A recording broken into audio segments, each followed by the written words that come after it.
Once, Earth was wild and free, filled with untamed landscapes and vibrant creatures. But as time went on, the planet changed. People began to build cities, and machines took over the daily lives of many. The Council, an assembly made of representatives from different planets, monitored Earth closely. They saw its changes and decided it was time for a declaration. They would call Earth tamed. In a small town on Earth, there lived a group of young wolves known as the Howlers. They were more than just ordinary wolves, they were smart and had a strong bond with humans. In this town, there was a girl named Mia, who understood the wolves better than anyone else. She shared many adventures with them, exploring forests and running through fields under the stars. The Howlers loved Mia, and she loved them in return. One night, while Mia and the Howlers howled at the moon, a strange light flickered in the sky. Curiosity filled the air. As they gazed up, a spaceship descended, landing softly in the open field. The wolves growled softly, while Mia stood wide-eyed, watching the doors of the ship slide open. Out came a figure draped in a shimmering cloak.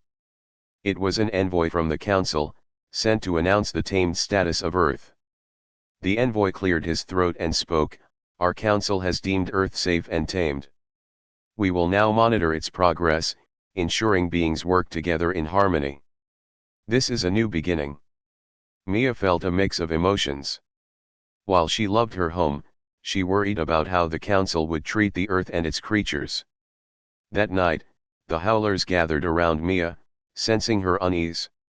Together, they decided they needed to learn more about the Council and its intentions. The next day, the Howlers and Mia ventured toward the Council's headquarters, a shimmering tower of glass and metal that seemed to touch the sky. As they approached, they saw other animals gathered outside, looking equally curious and worried. Mia whispered to the Howlers, "We need to find a way to speak to the Council. They must hear our voices." With a plan in mind, they waited until nightfall. Utilizing their speed and stealth, the Howlers snuck onto the grounds, avoiding guards and strange machines. They reached a large chamber where Council members discussed Earth's future. As Mia listened through an open window, she learned that the Council planned to integrate more technology into Earth, claiming it was for the best. Suddenly, the wolves' presence was felt. One of them, a brave wolf named Orion, stood and howled. The sound echoed through the chamber, startling the Council members. Mia stepped forward, her heart racing. "Please, listen to us. Earth is not just a project. It is our home. We love its wildness, its beauty." The Council members exchanged glances. They were surprised to see a girl with wolves at her side, speaking with such courage. Mia continued, "We understand that technology can help, but it should never replace what we cherish. Can we work together instead?" One Council member, an alien with bright blue skin and large, compassionate eyes, nodded slowly. "You speak wisely, young one. We have much to learn from you and your wolves. But to create a true partnership, we need volunteers to represent the animals." Mia turned to her wolves. "Howlers, will you volunteer to give our voice to the Council?" With a chorus of howls and excited barks, they agreed. Each wolf would take on a role, showcasing the wisdom of the wild as representatives of Earth. Orion, being the leader, would serve as the main envoy. The Council agreed to send a transport ship to escort them to their headquarters. The journey to the Council was filled with excitement. The Howlers felt a sense of purpose as they boarded the ship, their hearts and spirits high. The ship flew through stars, and they arrived at the Council's planet, a place buzzing with activity and stunning sights. Once there, the Howlers were amazed by the colors of the skies and the architecture beyond their imagination. They were welcomed by beings of various shapes and sizes. All were eager to meet the representatives from Earth. Orion stepped forward and spoke, "We are here to share the wisdom of Earth, to ensure that this planet remains a place of freedom and nature." Over the following days, the Howlers participated in meetings, discussions, and gatherings. They shared stories of the wild, the importance of balance, and how technology could harmonize with nature rather than replace it. The council members listened closely, some even taking notes. Mia stayed by their side, translating thoughts when needed and witnessing the bond between her wolves and these extraordinary beings. She felt proud as Orion and the others captivated the audience with their passion and loyalty to the earth. However, amid the progress, there were dissenting voices within the council. Some members were still sure that controlling Earth with machines was the best course. Mia and the Howlers knew they had to act fast. They organized a large gathering to showcase the beauty of the Earth through a vision of nature blended with technology. Together, they created an immersive experience, a display of Earth's beauty filled with holograms of breathtaking landscapes and animals, accompanied by the Howlers' howls that echoed the spirit of the wild. As they presented their vision, the council members watched in awe. The display stirred something deep within some representatives, a longing for connection, for the real, untamed aspects of life. It opened their eyes to a new path. The council decided to vote on a new plan for Earth. They would support both preservation of nature and the careful integration of technology for the betterment of all. Mia and her wolves would help guide that process, ensuring the Earth remained a sanctuary for all creatures. When they returned to Earth, the Howlers were heroes. They worked alongside humans to create parks, forests, and habitats where both technology and nature thrived together. People learned to respect the land again, understanding it was not just theirs to use, but something to cherish and protect. As time went on, Mia and the Howlers continued to bridge the gap between Earth and the cosmos. They became a symbol of unity and cohabitation of nature and technology. Earth was not merely tamed, it became a vibrant example of harmony, and the Howlers were at the heart of it all, howling their joy across the open fields, forever celebrating the balance they had achieved. When the council declared Earth tamed, a strange quiet fell over the Alpha Pack. For centuries, they'd watched the humans, their strange, fragile bipedal forms building cities that scraped the sky and machines that roared across the land. The council, a galactic federation of advanced species, had deemed Earth ready for integration, a momentous occasion.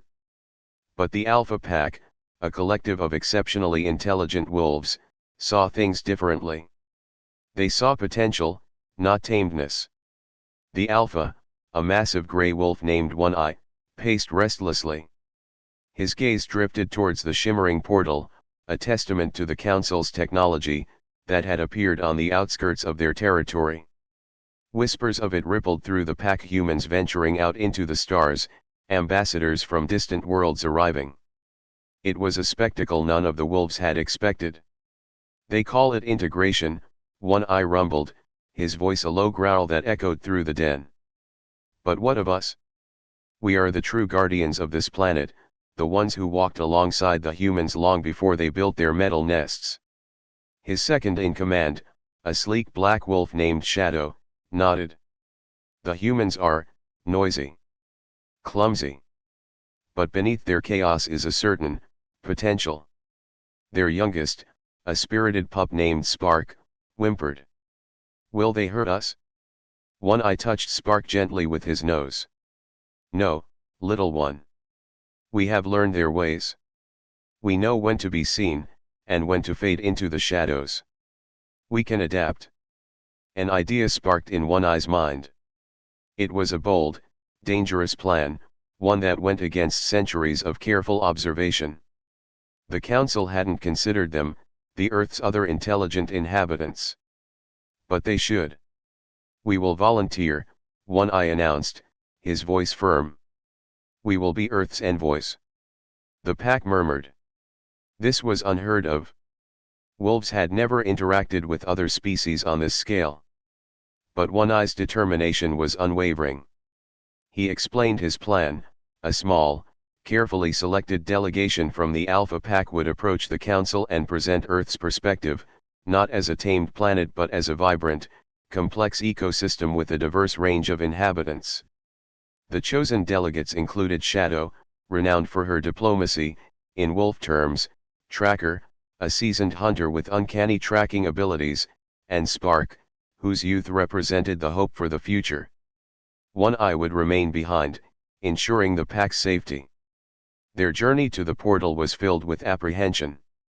The council's representatives, a variety of strange creatures, had a mixture of curiosity and wariness in their eyes when the wolves appeared. The wolves, with their primal grace, communicated not through words but through subtle shifts in posture, a nuanced language of sense and growls. Their ambassadorial role was an intense test of skill and adaptability. They met with representatives from a dozen different worlds, each with their own customs and perspectives. They faced skepticism, some outright hostility, and the constant struggle of communicating across a vast chasm of interspecies understanding. The Zidonians, a race of sentient plant creatures, were fascinated by the wolves' social structure, their intricate pack dynamics. They learned from the wolves about Earth's delicate balance, a web of life far more complex than mere human dominance. They presented data on Earth's ecosystems, the delicate dance between predator and prey, highlighting the vital role played by the wolves in maintaining equilibrium. The Kryll, a hive mind species, initially found the individualistic nature of the wolves confusing. But eventually, they found kinship in the wolves' loyalty and their understanding of complex interdependence within the pack. The wolves' stories of interspecies cooperation within the Earth's ecosystem, the wolves' essential role, resonated deeply with the Kryll's concept of collective survival. The Kthar, a technologically advanced race known for their cold logic, were initially unimpressed. But Tracker's demonstrations of his exceptional tracking abilities, his almost supernatural connection to the environment, piqued their interest. The data he provided, showcasing the wolves' crucial role in maintaining Earth's biodiversity, swayed their opinion. The council sessions were filled with intense discussions. Shadow, with her subtle communication, navigated the complex political landscape, subtly adjusting their message to resonate with each species. Her understanding of the subtleties of nonverbal communication was invaluable in building trust and forging alliances. Spark, surprisingly, became a powerful symbol of hope. Her unbridled joy and enthusiasm touched the hearts of even the most cynical beings.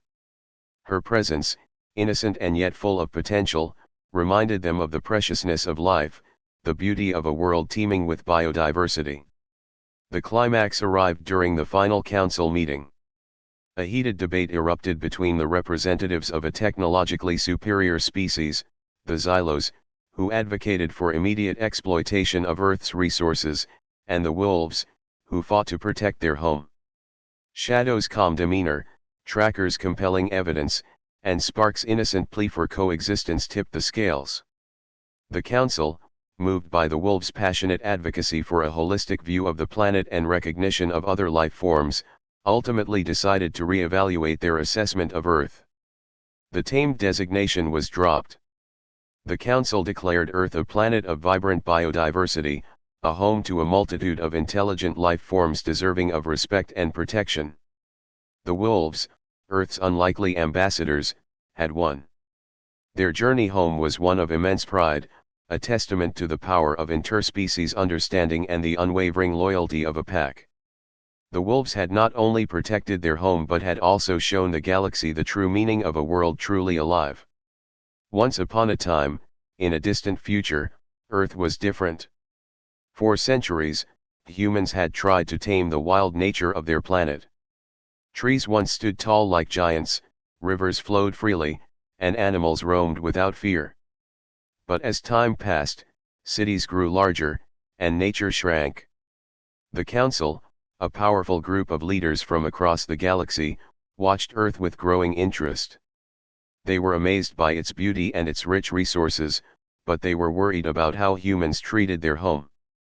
After years of monitoring, they decided it was time to declare Earth tamed. This meant that nature was under control, but it also meant that wild creatures, like wolves, would have to adapt or disappear entirely. Among those wolves was a proud leader named Kale. He was a large, silver-coated wolf with bright blue eyes that sparkled with wisdom. Kale was no ordinary wolf, he had learned to understand human language. He had listened to their talks and watched their ways. His pack, about 10 wolves strong, depended on him, not just for protection but also for guidance. One day, Kale gathered his pack at the edge of their forest. "The council has declared our home tamed," he announced, his voice steady. "We must decide what this means for us. We cannot hide forever." His best friend, a curious wolf named Lyra, spoke up.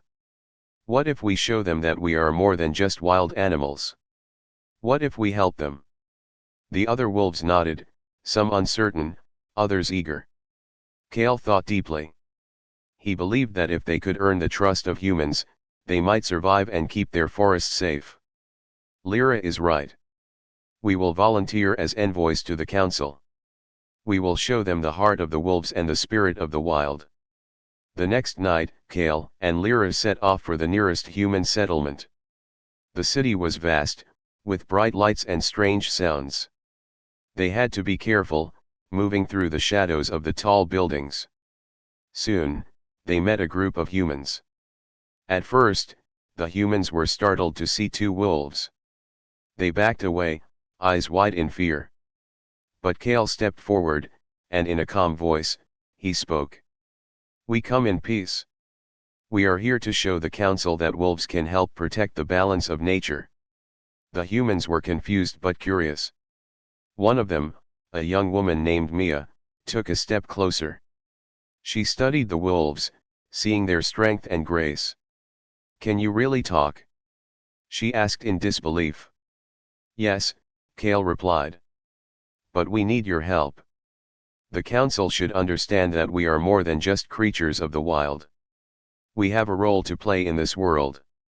Mia, feeling a connection with the wolves, decided to help. "Let me take you to the council. They need to see this." With a nod from Kale and Lyra, they followed her through the city. At the council chamber, the wolves were met with curious faces. The council members were powerful beings, representing different planets and species. They sat in a grand room filled with technology. The walls shimmered with information about Earth. Mia stood in front of them, pointing at the wolves. "These are Kale and Lyra. They represent the wolves of Earth. They wish to speak about what it means for Earth to be tamed." The head of the council, a tall being with silver skin and bright violet eyes, leaned forward. "You wish to speak, wolves?" Kale stepped forward. "Yes, Honorable Council. The Earth is not just a resource, it is a living entity. Taming it can bring danger. With so many humans in control, the balance of nature is at risk. We wolves have a role in keeping that balance." One member, a reptilian creature with shimmering scales, scoffed. "What can wolves do? You are just wild animals." Lyra growled softly but Kale stayed calm. "We can track the health of the forests. We can help with hunting when the numbers of certain animals grow too great. We protect the weaker creatures. We are more than guards, we are guardians of nature." The council seemed intrigued. They whispered among themselves, exchanging ideas. Mia felt hopeful. She believed they understood the wolves' point. Suddenly, a hologram appeared in the room, showing a forest that was dwindling. It flashed images of fire, pollution, and dying animals. The council members looked troubled. "This is the future of Earth if we do not intervene," said the council leader. "But can we trust the wolves?" Kale stepped forward again. "Trust comes from understanding. We ask for your support. Let us work together to restore balance. Allow us to roam freely within our territory, and we will guide you on what the forests need." After much deliberation, the council called for a vote. The room was tense. The moment felt heavy with uncertainty. Kale and Lyra stood still, their hearts racing. Finally, the council leader spoke. "The motion passes. We will recognize the wolves as protectors of Earth. You are now official envoys. Work with the humans and guide them in protecting nature." A cheer erupted from Mia and Kale, and Lyra felt a wave of relief. They had succeeded. By working together with these humans, they could protect their home. Over the next months, Kale and Lyra led the charge in helping both wolves and humans connect. They organized foraging groups, where humans worked alongside wolves to keep the forests healthy. They taught humans about the delicate balance of nature and the signs of trouble in the wildlife. As trust grew, so did respect. The council kept their word, allowing wolves to roam freely, and other animals began to thrive again. Nature flourished as humans learned to listen to the wolves. Kale often looked up at the skies at night, amazed. The stars twinkled, and he remembered the day they volunteered. They had changed the course of their future by believing in another way, a way of friendship between wild and tame. In this new world, wolves roamed securely, guiding humans back to their roots. Together, they painted a brighter future for Earth, where two worlds became one. The council had declared Earth tamed, but they found out it was wild at heart, and some wolves remained its brave guardians. When the council declared Earth tamed, our wolves volunteered as envoys. The year is 2742. The Galactic Council, a coalition of diverse alien species, had finally deemed Earth tamed. For centuries, humanity had struggled to prove its worth, its peaceful intentions amidst a galaxy of advanced civilizations. The declaration was a momentous occasion, a celebration broadcast across the cosmos. But on Earth, in the quiet forests of Montana, a different kind of celebration was brewing. A pack of wolves, genetically enhanced and highly intelligent, were preparing for a mission of their own. Their leader, a magnificent gray wolf named Orion, gazed at the shimmering holographic projection of the council's announcement. His amber eyes, reflecting the starlight filtering through the trees, held a complex mix of pride and apprehension. The wolves weren't just animals, they were the culmination of a secret project, a bridge between human and animal intellect, a testament to humanity's ingenuity and its understanding of symbiotic relationships. They possessed a level of intelligence and communication skills far exceeding any earthly canine. Beside Orion stood Luna, his second in command, her fur the color of midnight. She was pragmatic and strategic, a counterpoint to Orion's more idealistic nature. Their pack included several other wolves, each with their own unique personality and skills. There was Zephyr, the swift messenger, Sol, the perceptive scout, and Aurora, whose calming demeanor was crucial in diffusing tense situations.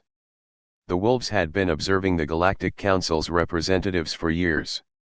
They understood the nuances of diplomacy, the delicate dance of power and persuasion.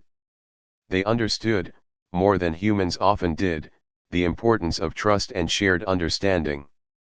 Humans, with their complex languages and intricate social structures, sometimes failed to bridge the gap between cultures.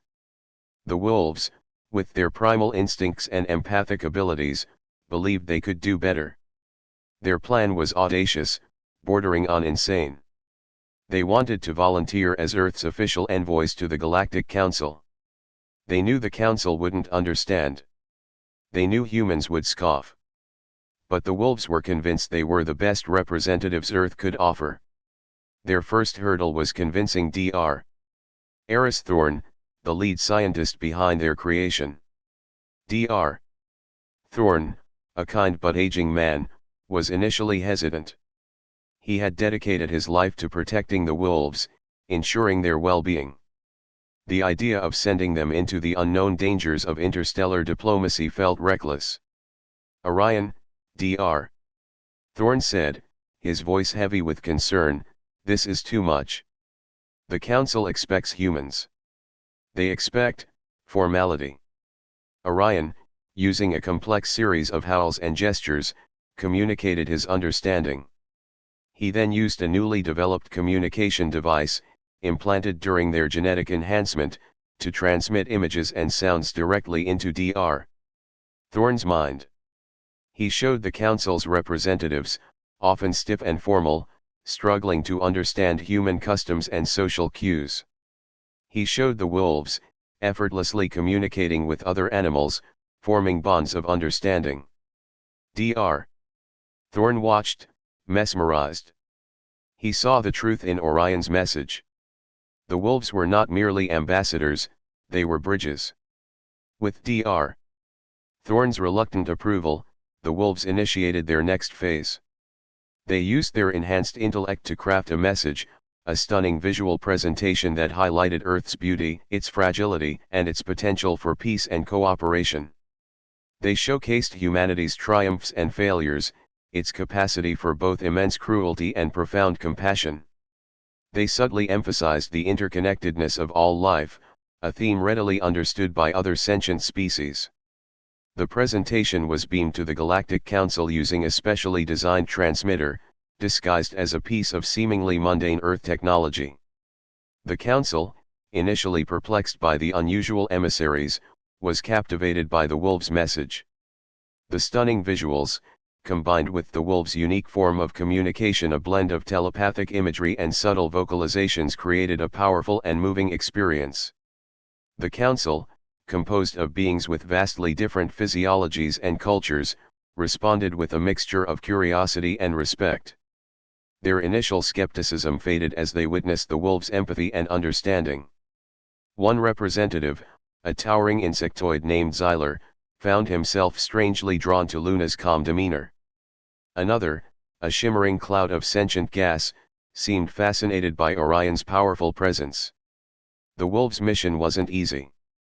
They faced skepticism, mistrust, and even hostility from certain factions within the Council. But their patient diplomacy, their ability to communicate beyond language barriers, gradually won over even the most hardened skeptics. Over several months, the wolves engaged in diplomatic discussions, building relationships with various Council members. They used their keen senses to detect subtle shifts in mood and intent. They navigated the complex power dynamics of the Council with an uncanny grace. Finally, after many challenges and negotiations, the wolves achieved their goal. They secured a place for Earth within the Galactic Council, not as a subservient member but as a respected partner. The Council recognized Earth's unique contributions, its potential for scientific advancement and cultural exchange, largely due to the persuasive influence of Earth's unlikely envoys, the wolves of Montana. The news echoed across the galaxy. The story of the wolves, the Earth's ambassadors, became a legend, a testament to the extraordinary power of interspecies cooperation and understanding. Back on Earth, Dr. Thorn watched the galactic broadcasts, a proud smile on his face. He had always known the wolves were special, but even he hadn't foreseen the extent of their influence.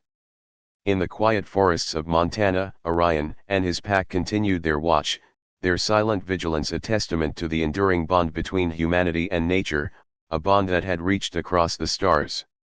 When the Council declared Earth tamed, our wolves volunteered as envoys. The year is 2742. The Galactic Council, a sprawling conglomeration of alien species, had finally deemed Earth tamed. For centuries, humans had been a fascinating, if somewhat chaotic, addition to the galactic community. Our history of near self-destruction, followed by surprisingly rapid technological advancement, had been a source of endless debate among the Council members. Now, however, the declaration was final. Earth was considered stable, its inhabitants mostly well-behaved, relatively speaking, and therefore eligible for full membership. The news was met with a mix of celebration and apprehension on Earth. Celebration for the honor, apprehension for the responsibilities that came with it. But there was one group that reacted with neither jubilation nor fear, the Earth Wolf Corps. The Earth Wolf Corps wasn't your typical military unit.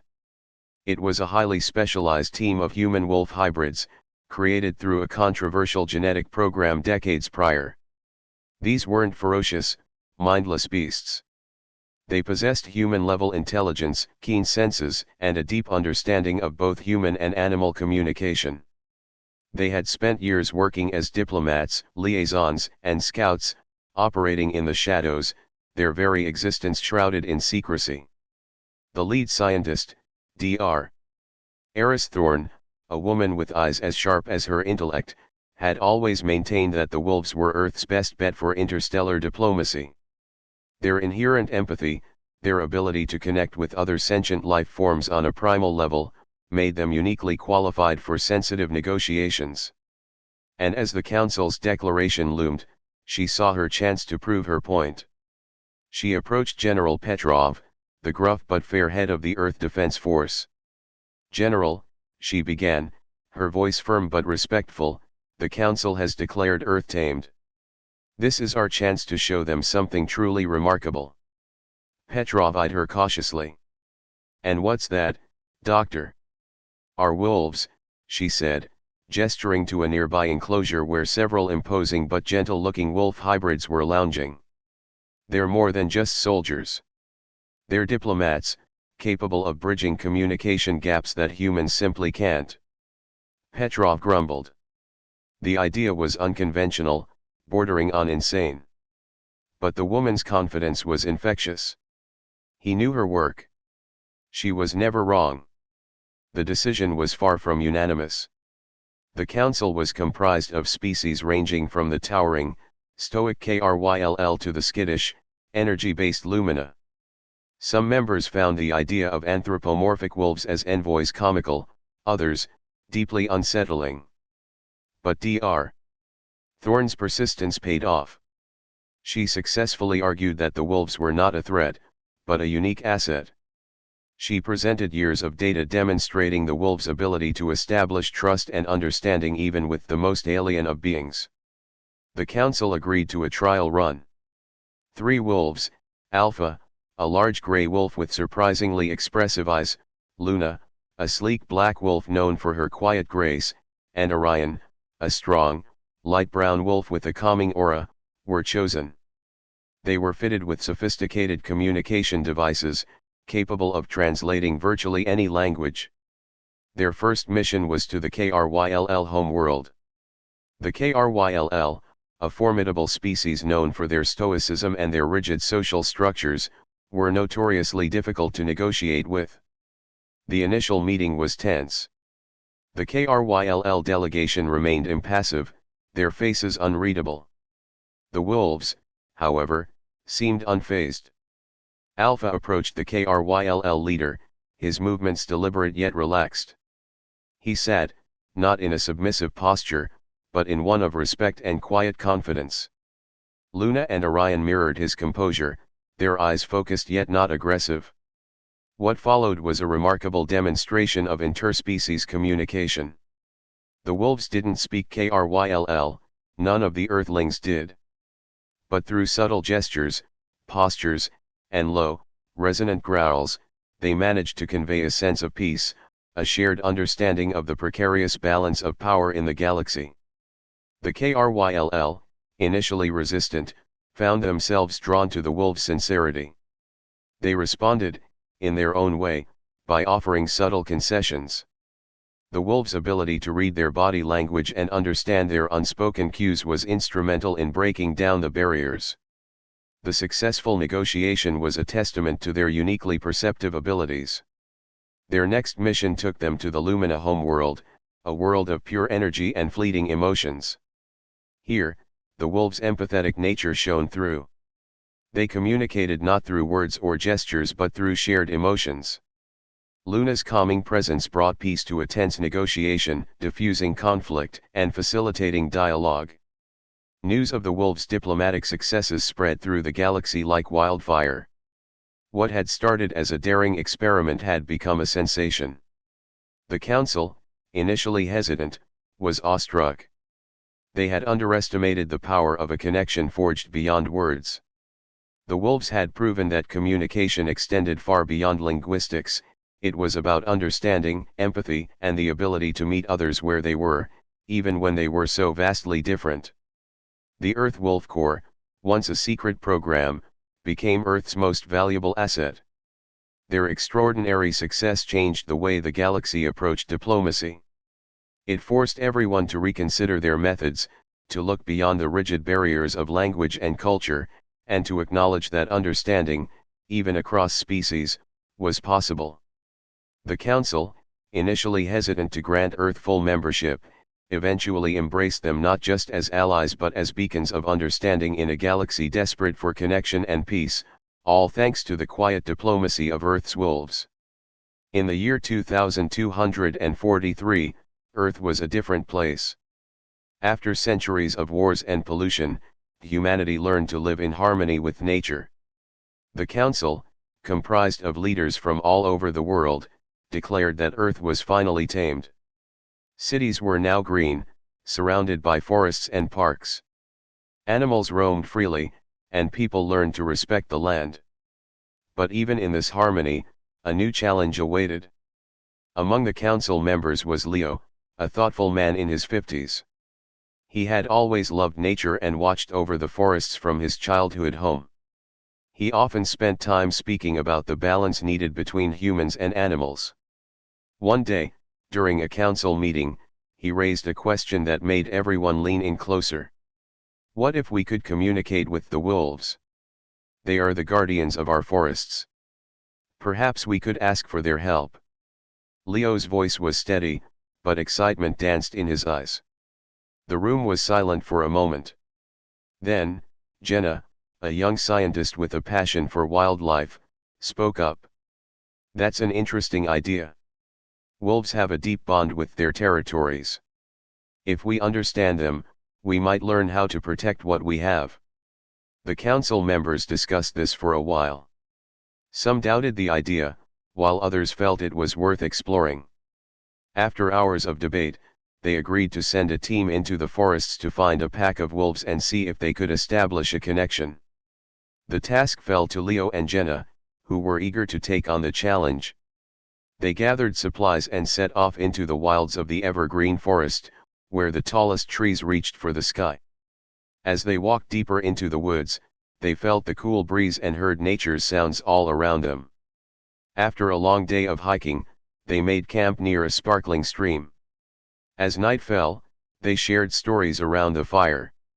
Jenna spoke about her love for animals, while Leo shared tales of his childhood adventures in the woods. Suddenly, they heard howls echoing through the trees. The sound was haunting yet beautiful. Jenna's eyes widened with excitement. They're close. We need to be careful. They quieted down and listened. More howls followed, this time closer. Leo grabbed his flashlight and aimed it into the dark. Through the shadows, a pair of glowing eyes appeared. The wolves emerged slowly, cautious but curious. A large male wolf stepped forward. His fur was a deep gray, and his presence commanded respect. Jenna held her breath, and Leo whispered, "Stay calm." The male wolf sniffed the air, and then to their surprise, he approached them. Leo took a deep breath and knelt down, making himself smaller, showing he meant no harm. The wolf watched him carefully, then took a step closer. "Hello, friend," Leo said softly. "We come in peace. We wish to speak with you." The wolf tilted his head, as if trying to understand. Then, in an incredible moment, the wolf seemed to sense their sincerity. He let out a low bark, and soon, a whole pack of wolves surrounded them. The group was mesmerized. This was the moment they had hoped for. One by one, wolves came closer. Jenna's heart raced with excitement. She felt a connection to these powerful creatures. Leo continued to speak to them, and somehow, a bond began to form. For days, Leo and Jenna lived among the wolves. They learned to understand their behaviors, their needs, and their worries. They observed how the wolves worked together, protecting their territory and caring for their young. One night, after a day of exploring, Leo noticed something unusual. The wolves were restless and anxious. He turned to Jenna. "I think something is wrong. We need to find out what it is." The next morning, they followed the wolves deeper into the forest. They discovered signs of danger, smoke rising in the distance, and the smell of burning wood filled the air. "Oh no," Jenna gasped. "The old logging company is back." They are trying to cut down the trees. Leo's heart sank. We must warn the council. If we don't act quickly, we will lose this beautiful forest. The pair sprinted back, following the trail of the wolves. Once they reached the council, Jenna and Leo shared their news. The council members listened intently. Some expressed disbelief, while others were concerned. Wolves are just animals, one member said dismissively. Why should we care what they think? Leo replied, because they know the land better than we do. They can guide us in protecting it. We must act together. Jenna added, if we can learn from them, we can save the forest.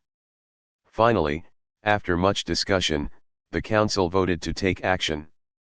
Armed with knowledge from the wolves, they organized a team to confront the logging company. As they marched toward the site of the destruction, the wolves accompanied them, a sign of unity. The sight of wolves alongside humans sent a powerful message. When they reached the logging site, the head of the company was shocked. He had never seen animals stand shoulder to shoulder with people like this. We will not allow this forest to be destroyed, Leo declared. We have a right to protect our home. After tense negotiations, they were able to convince the company to halt its operations and leave the forest alone. The wolves howled in victory, and Leo felt a deep sense of gratitude. From that day on, the relationship between humans and wolves changed. The council recognized the importance of working together with nature. Leo and Jenna continued to work with the wolves, helping them to protect their land and their way of life. As the years passed, Earth continued to thrive. The bond between humans and animals grew stronger, and the wolves became known as the guardians of the forest. Leo and Jenna taught others the importance of listening to nature and respecting all living things. In the end, the Council's decision to declare Earth tamed transformed into a deeper understanding that the planet was not just tamed, it was a shared home, cared for by both humans and animals alike. Together, they forged a future filled with hope, friendship, and a promise to always protect their beautiful Earth.